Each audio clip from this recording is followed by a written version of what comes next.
অবশেষে রাকিবকে পাওয়া যায়, তবে জীবিত না মৃত। স্ক্রিনে যাদের ছবিগুলো দেখতেছেন এরা হচ্ছে রাকিবের খুনি।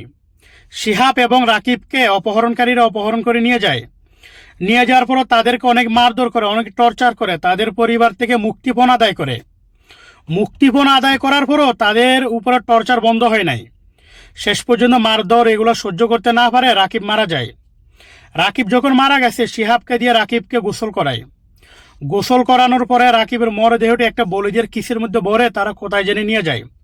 তারা শিহাবকে মুক্তি দেয়। শিহাব যখন আসে, শিহাব কাউকে কিছু বলে না, সে ভয় পেয়েছিল অনেক। শেষ পর্যন্ত শিহাবকে যখন পুলিশ আবার থানার মধ্যে রাখায়, সিআইডি তার কাছ থেকে সমস্ত তথ্যগুলো নেয়।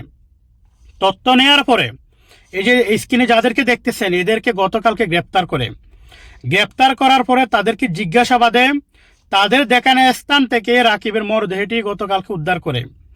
রাকিবের মা একজন মক্কা প্রবাসী, ওনার সন্তানই ছিল একজন রিয়াদ প্রবাসী। তারা সৌদি আরবে অনেক কষ্ট করতেছিল শুধু পরিবারে একটু সচ্ছলতা ফিরানোর জন্য, কারণ তার পরিবারে আর কেউ নাই।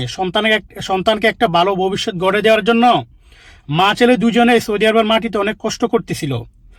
রাকিব যখন ছোট ছিল তখন তার বাবা মারা যায়, তার মা তখন থেকে কষ্ট করতেছে সন্তানের জন্য। একটা মাত্র সন্তান ছিল, সেই সন্তানকে এই জানোয়ারগুলো বাঁচতে দেয় নাই। তো গতকালকে তার মা রিয়াদে গেছে, এখনো দেখছে হয়তো তার একমাত্র সন্তানের মরদেহ। আমি আপনাদেরকে অনুরোধ করব ভিডিওটা সবাই শেয়ার করে দিবেন। যারা গ্রেপ্তার হয়েছে তাদের সাথে আরও অনেকে জড়িত আছে, এখনও তাদেরকে গ্রেপ্তার করা যায় নাই। অতি দ্রুত ইনশাআল্লাহ তাদেরকেও গ্রেপ্তার করা হবে। এদেশের আইন সম্পর্কে আপনারা জানেন। আমি বাংলাদেশ দূতাবাসকে অনুরোধ করব আপনারা এদের বিরুদ্ধে অ্যাকশন নিন। যারা অন্তত গ্রেপ্তার হচ্ছে তাদেরকে শাস্তির আওতায় আনেন। প্রয়োজনে তাদেরকে আপনারা বাংলাদেশে পাঠান, তাদের পাসপোর্টগুলো জব্দ করেন, তারপর বাংলাদেশের আইন অনুযায়ী তাদেরকে শাস্তি দেন। দিন শেষে তারা তো বাংলাদেশি। এদেশের শ্রমবাজার দেখবেন খুব দ্রুত বন্ধ হয়ে যাবে শুধু এসব কারণে।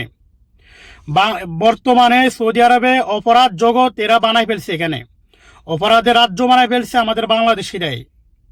প্রতিনিয়ত কোনো না কোনো প্রবাসী অপহরণ হচ্ছে, কোনো না কোনো প্রবাসী এখানে কান্না করতেছে এদের কারণে, তার পরিবারকে টেনশনে ফেলে দিচ্ছে অপহরণকারীরা।